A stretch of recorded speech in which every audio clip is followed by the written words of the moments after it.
Eto na nga mga chong, marami tayong basketball updates. Justin Brownlee aminadong matanda na pero ine-expect na same intensity pa rin yung magiging bakbakan nila ni Allen Durham. Isang malaking balita sa Barangay Ginebra, Jody Vance inactivate ng Barangay Ginebra ngayong PBA Playoffs. Itong mga nakalipas nga na araw mga chong ay palaisipan kung paano susolusyonan ni Coach Tim Cone ang kanilang problema sa loob ng painted area. Dahil kapos na kapos talaga yung kanilang frontcourt position dahil tanging si Japet Aguilar lang yung kanilang inaasahan. At mukhang may sagot na nga ang Ginebra management sa problema nilang yan. Dahil kanina nga lang mainit-init pa, inactivate ng Barangay Ginebra itong si Jody Vance para maglaro this upcoming quarterfinals. Kung matatandaan nyo mga chong, ay nagretiro na nga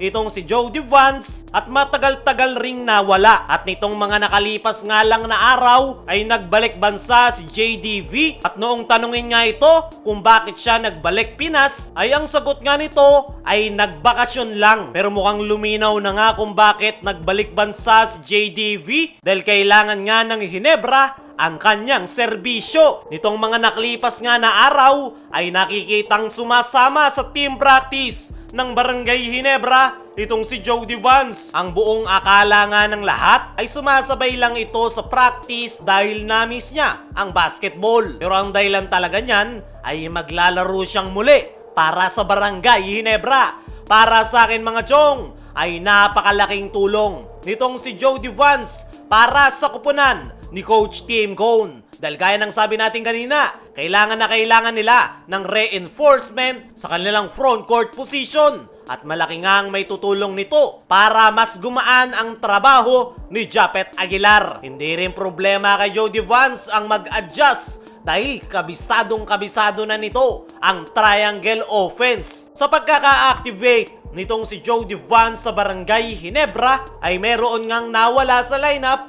which is itong kanilang rookie na si Paul Garcia na nailagay ngayon sa free agency with rights to salary. Para sa akin mga chong ay magandang balita ang pagbabalik ni Jody Vance sa Barangay Ginebra at tingnan na lang natin kung gaano nga ba kalaki ang kanyang maitutulong sa kanyang kupunan sa loob ng painted area. Dumako naman tayo dito sa kabilang balita. Justin Brownlee aminadong matanda na pero ine-expect na same intensity pa rin yung magiging bakbakan nila ni Allen Durham. Ito nga si Justin Brownlee at Allen Durham mga chong ay tumatanda na kumpara noong last time na magharap sila sa series. Pero para kay Barangay Ginebra import Justin Brownlee ay ine-expect nga nito na nandyan pa rin yung intensity ng rivalry ng Barangay Ginebra at Meralco Bolts ngayong maghaharap sila sa Best of 5 quarterfinals. Huli ngang maghaharap itong si Justin Brownlee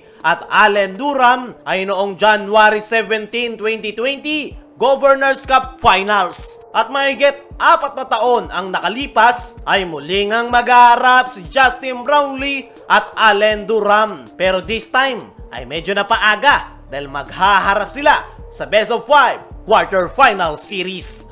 Ayon nga mismo dito kay Justin Brownlee sa kanyang naging latest interview ay sa ngayon ay matanda na nga daw sila at yan daw yung malaking pagkakaiba nung huli silang magharap. Pero parehas lang daw yung kanilang edad, 36 years old, at nananatili raw na malaking impact si Allen Durham sa kanyang kupunan at nagre-reflect nga raw yan sa kanilang team standings na 7 wins at 3 loss records sa Group A. Dagdag pa nga nitong si Justin Brownlee ay pinuri nga nito ang Meralco import. Napakaganda daw ng inilalaro ni Allen Durham. Successful ang kanilang kampanya sa elimination round dahil nakatapos sila bilang number 2 sa Group A. At alam nga raw nitong si Justin Brownlee na nandoon pa rin talaga yung laro ni Allen Durham. Kaya naman, excited nga raw itong si Justin Brownlee na muling makaharap ang kanyang rival import sa PBA. Natanong rin itong si Justin Brownlee kung ano yung magiging susi ng dalawang kupunan para manalo sa quarterfinals. Ang sagot nga ni Justin Brownlee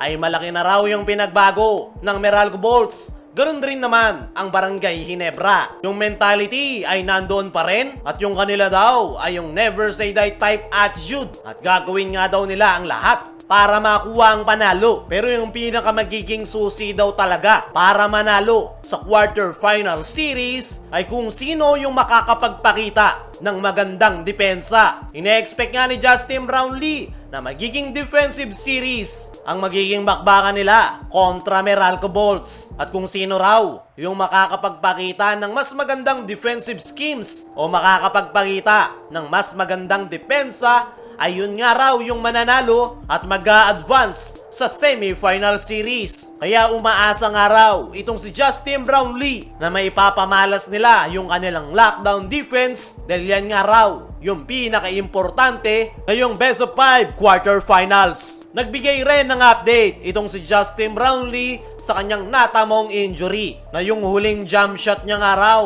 ay meron daw siyang something na naramdaman na hindi normal. Pero hindi na nga raw bago kay Justin Brownlee na pinupulikat. Masyado nga lang daw siyang napagod at umakit raw yung pulikat sa kanyang katawan kaya hindi na daw niya natapos ang laro. Nagpapasalamat nga rin itong si Justin Brownlee na pulikat lang ang kanyang natamo at wala itong serious injury na nakuha. At yan nga raw ang ipinagpapasalamat ngayon ng Ginebra Resident Import. Ayon nga dyan mga chong ay kumpirmadong walang malalang injury itong si Justin Brownlee. Kailangan lang niya ng pahinga bago bumakbak sa paparating na quarterfinals. Kaya yung mga kumakalat na balita napapalitan na ito ni Miles Powell sa Barangay Ginebra ay walang katotohanan. Dahil unang-una, okay na okay itong si Justin Brownlee. Pangalawa, kakapirma lang ni Powell sa Chinese Basketball League.